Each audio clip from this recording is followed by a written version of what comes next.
ভাষা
কবি সন্মিলনৰ তৰফৰ পৰা আপোনালোকৰ সকলোৰে জ্ঞাতাৰ্থে আৰু আমি দুটামান কথা আমি অৱগত কৰিব বিচাৰিছো।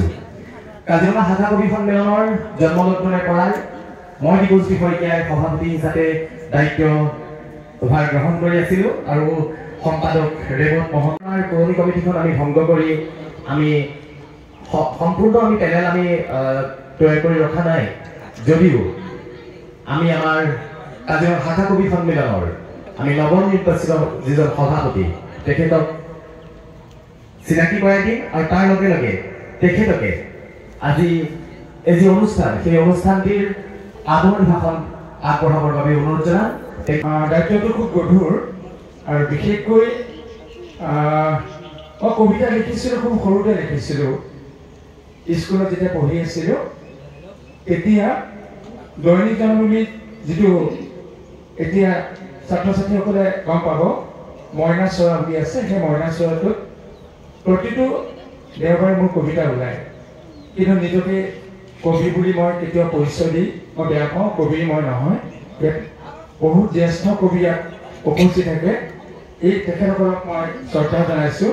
নিজৰা বাইদেউ আছে, আমাৰ সুবৰ্ণ বাইদেউ আছে, অমৰ শৰ্মা আছে, মিনতী বাইদেউ আছে, এইসকল ইমান মহান মহান কবি। তেখেতসকলৰ আমাৰ শ্ৰদ্ধাৰ দাদা আছে সাহিত্যিক আমাৰ তৰুণদা, তেখেতসকলৰ দিহা পৰামৰ্শৰ আমি আগবাঢ়ি গৈছোঁ।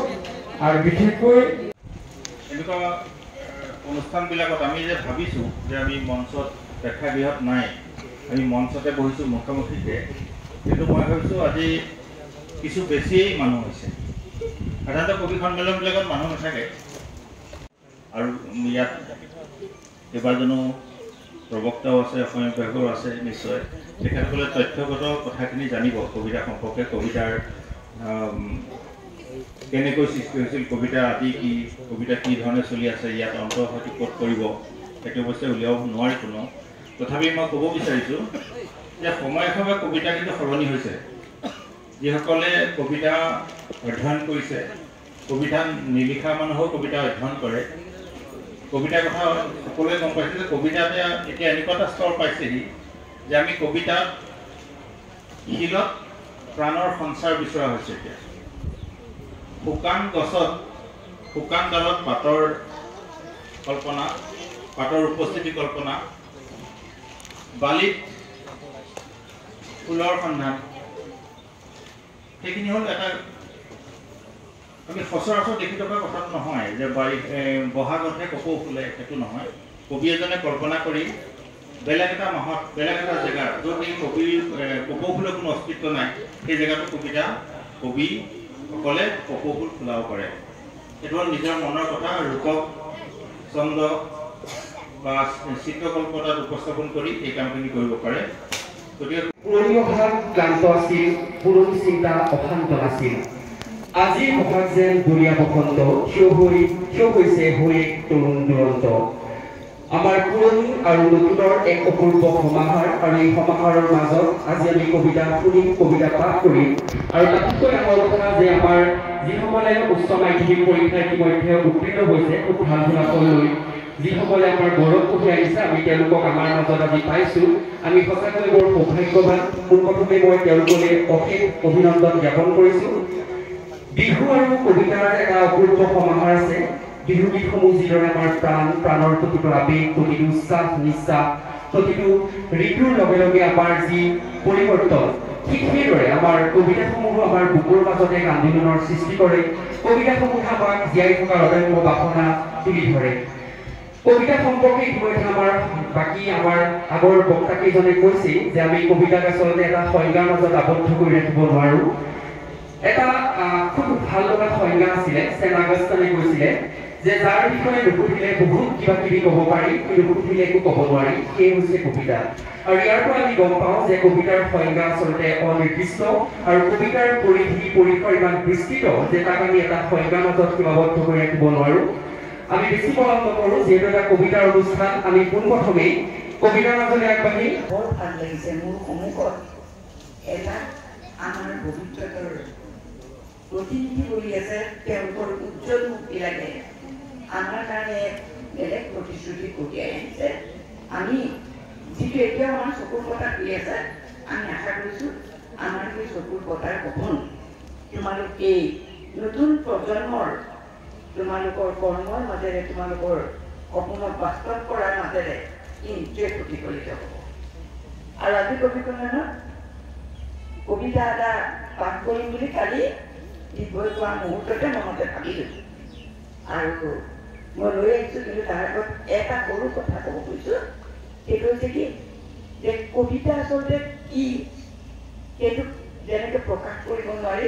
যে মোক যদি সোধা কবিতা কি মই নাজানো, যদি নোসোধা মই জানো, ঠিক সেইটো এটা প্ৰকৃত সংজ্ঞা। কিন্তু কবিতা আমাৰ বাবে এনে এক সখী, পোষাৰ বাবে যেনেকৈ চিত্ৰলেখা, আমাৰ কাৰণে কবিতা তেনেকুৱা।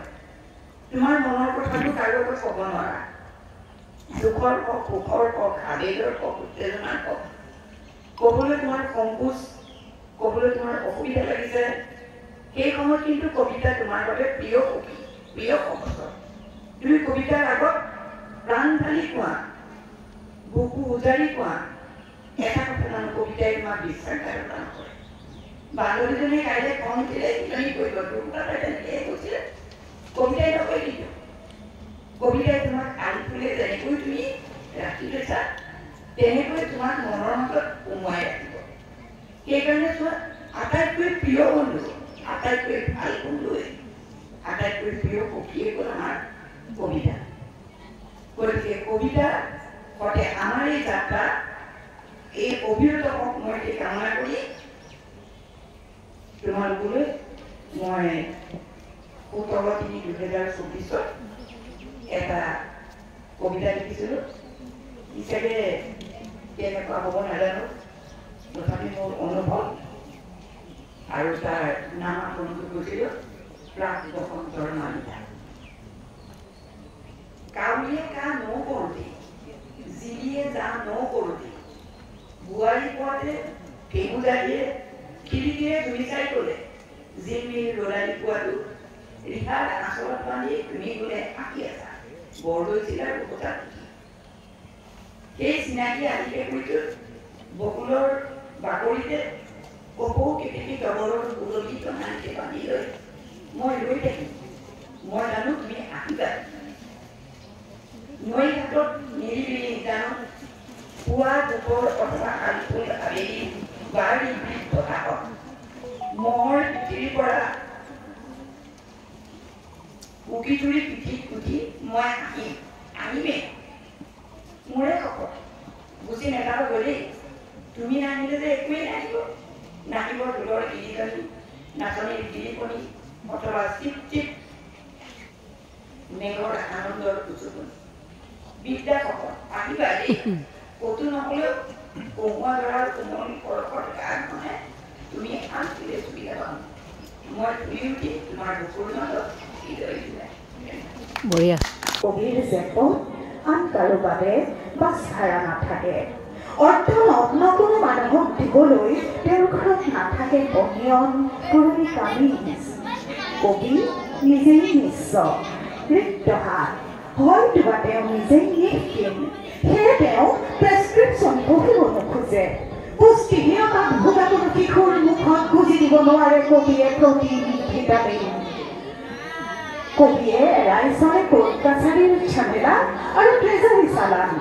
পুলিচ থানালৈ গৈ তেওঁ কোনোদিনে গোচৰ নকৰে। দুৰ্যোগৰ ৰাতি হাতত হাৰিকেন লৈ তেওঁ কাকো ঘৰৰ পদূলিমুখত থৈ নাহে। তেনেহ'লে কবিয়ে কৰে কি? তেওঁ কি কেৱল সূৰ্যাস্তৰ কথা কয়? আকাশ, নদী আৰু বৃক্ষৰ বন্দনা কৰোঁতে কৰোঁতে তেওঁ নিশ্চিন্তে টোপনি যায়। সম্ভৱতঃ পৃথিৱীৰ কোনো কবিয়ে বন্দুকৰ নলবুকু পাতি চোৰক চোৰ আৰু জল্লাদক জল্লাদ নুবুলে। ফাঁচীৰ স্বপ্ন দেখি কোনো কবিয়ে হাতত তুলি নলয় কলম। তথাপি এই অকৰ্মণ্য আৰু আত্মদৃষ্টি শক্তিহীন কবিৰ হাত ধৰি শিকলিৰে বান্ধি থোৱা হয়। একোদিন তেওঁ চোৰ আৰু জল্লাদহঁতৰ বাবে এনে মাৰাত্মক হৈ উঠে যে কবিক হত্যা কৰা হয়। কবিক ফাঁচি দিয়া হয় জলফাই গছত। মানুহৰ বুকুতে স্থাপিত হৈ থাকে একোখনকৈ সময় উপযোগী থলী। থলী চিনি পোৱা নাছিলে, য'ত কৰা হয় দৈনন্দিন জীৱনৰ অংশবোৰ।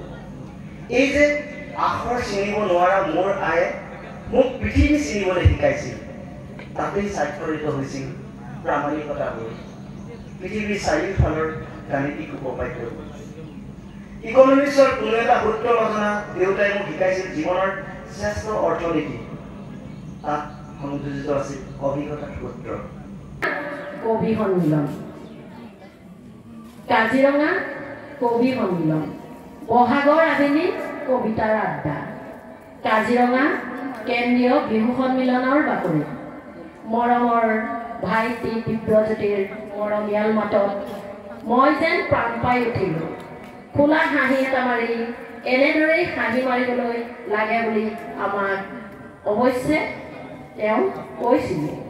অৱশ্যে মই উজাগৰেই আছিলোঁ মোৰ অনুভৱৰ কৰণী ভৰাবলৈ।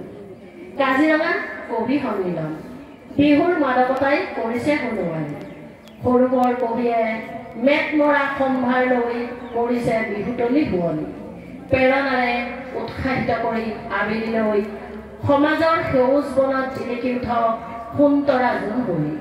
ঢোল পেঁপা টকা গগনাৰ মাতত বিহুৱা বিহুৱতীৰ হৃদয় পৰশা নাচ।